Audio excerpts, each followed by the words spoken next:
Welcome to exam guide. जल्दी से इस क्वेश्चंस को देख लीजिए और इसका सॉल्यूशन तैयार करने की कोशिश कीजिए। जैसा कि हम लोग जानते हैं कि हमारे ALP एग्ज़ाम और टेक्नीशियंस के एग्ज़ाम में 40+ साइंस के क्वेश्चंस पूछे जाते हैं, जिसमें से 8 से 9 क्वेश्चंस हमारे न्यूमेरिकल ही पूछे जाते हैं। इसी को ध्यान में रखते हुए हम ये सीरीज़ लेकर आए हैं, जिसमें हम आपको किसी एक टॉपिक से डेली 2 से 3 क्वेश्चंस कराएंगे, जिससे उस टॉपिक का आपका रिवीजन हो जाएगा और एग्ज़ाम तक हमारे पास न्यूमेरिकल का एक लंबा सीरीज़ रेडी होगा, जिससे हमारे एग्ज़ाम में एक भी क्वेश्चंस नहीं छूटेंगे। जैसा कि आप ये क्वेश्चंस को देखते हैं, ये काइनेमेटिक्स का काफ़ी मज़ेदार सवाल है और अक्सर एग्ज़ाम में पूछे जाते हैं और रेलवे का ये सब फेवरेट सवाल होता है। तो जल्दी से इस क्वेश्चंस को पढ़ते हैं और इसका सॉल्यूशन करते हैं।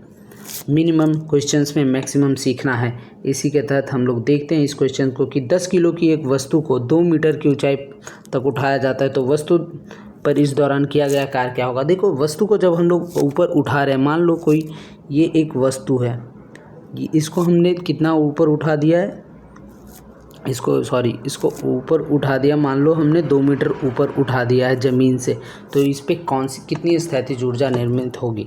तो जैसा कि हम लोग जानते हैं कि हमारा पोटेंशियल एनर्जी बराबर होता है mgh। यहाँ पर m यानी द्रव्यमान मास होता है, h हाइट होता है, जहाँ यहाँ पे दिया हुआ है 2 मीटर, और g का मान हम लोग 10 रखते हैं। न्यूमेरिकल को सॉल्व करते हुए हम लोग g का मान 10 को रखते हैं। तो हम लोग बस इसी पोटेंशियल एनर्जी के फॉर्मूले को ध्यान में रखिएगा, PE/1 सेकेंड। जल्दी से इसको ठीक करते हैं और इसका solution. Sorry for the disturbance. जल्दी से अपने क्वेश्चंस पे आते हैं। तो इसका क्या होगा, PE हमने अभी फार्मूला रेडी किया था, mgh ये फार्मूला होता है, इसे याद रखना बहुत ज़रूरी है।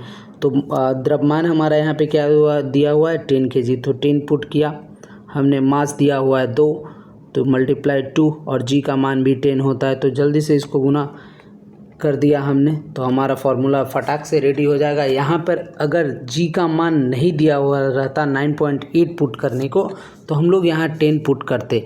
जनरली अगर यहाँ पे g का अलग से मान नहीं क्वेश्चन में मेंशन रहता है, तब यहाँ पे 10 लेते हैं, बट यहाँ मेंशन है तो इसको ध्यान में रखना है। मेंशन है तो हम लोग इसको 9.8 पुट करेंगे, तो 9.8 पुट करेंगे और मल्टीप्लाई करेंगे, तो हमारा आंसर तैयार होगा 96 जूल। तो इसको ध्यान में रखना है। चलते हैं हम लोग अपने अगले क्वेश्चन पे। अगला क्वेश्चन काफ़ी मज़ेदार होने वाला है, और देखिए इस क्वेश्चन में भी g का मान स्पेसिफिकली मेंशन है। अगर मेंशन नहीं होगा तब 10 लेना है, मेंशन है तो 9.8 पे भी ही हम लोग कैलकुलेशन करेंगे।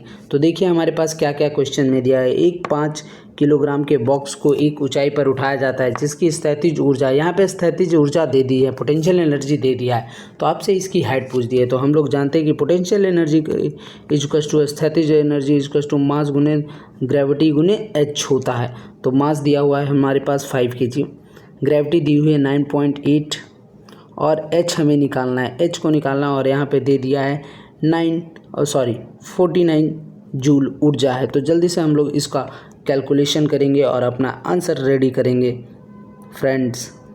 तो हम लोग जैसे ही इसको डिवाइड करेंगे, सिंपली फार्मूला पे पुट करेंगे, तो ये हो जाएगा, हमने 49/9.8 डिवाइडेड बाई 5, तो इसका आंसर, इसको ऐसे काटा और फिर मल्टीप्लाई किया, तो हमारा निकल के आएगा 1 मीटर, यानी 1 मीटर हाइट तक ये ऊंची जाएगी। तो अगर आपको ये वीडियो पसंद आया हो और ये न्यूमेरिकल समझ में आया तो चैनल को सब्सक्राइब कर दीजिए और बने रहिए हमारे साथ, इससे भी बेस्ट क्वेश्चंस को रिवाइज करने के लिए और समझने के लिए। मिलते हैं नेक्स्ट वीडियो में।